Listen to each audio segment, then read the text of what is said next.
तमाम इश्यूज को इस वक्त हल किया जा रहा है और बताया ये जा रहा है कि ये बहुत करीब पहुंच गए हैं एक ट्रेड एग्रीमेंट के, अमेरिका और भारत। तो तारीफें तो ट्रंप साहब करते हैं पाकिस्तान की और भारत को लगाते हैं अचूके।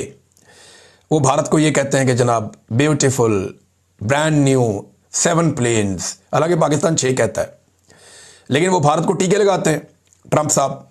लेकिन उसके बदले में भारत के साथ एक दिफाई मुआहिदा भी कर लिया और भारत के साथ एक ट्रेड एग्रीमेंट भी करने जा रहे हैं जो बहुत करीब पहुंच गए हैं। तो पाकिस्तान को क्या मिला? पाकिस्तान को कुछ नहीं मिला, सिर्फ तारीफें मिली हैं।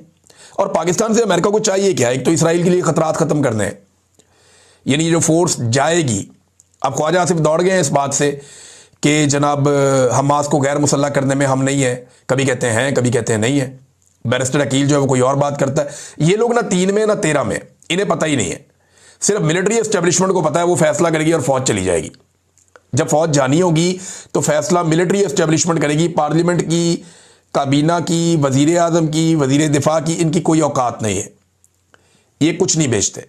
जिस वक्त मिलिट्री एस्टेब्लिशमेंट फैसला कर लेगी आसिम मुनीर साहब की फौज भेजनी है, फौज चली जाएगी गजा में। फौज गजा में जाके करेगी क्या, वो आपको पाकिस्तान में कभी कोई नहीं बताएगा।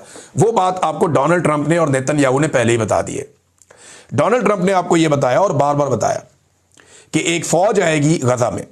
ये जो फौज आएगी ये हमास को गैर मुसल्लह करने का काम करेगी और ये फौज ये काम करना चाहती है और ये काम बहुत अच्छे तरीके से वो करेंगे। डोनाल्ड ट्रंप ये कह चुके हैं और यही फौज इसराइली सरहदों की हिफाजत भी करेगी। जबकि इसराइल ये बात क्लियर कर चुका है कि हम बताएंगे कि वो जो फौज आएगी उसमें किस किस मुल्क के फौजियों को आने की इजाजत होगी। और ये बात अमेरिकी वज़ीर ख़ारजा बता चुके हैं कि पाकिस्तान को इसराइल ने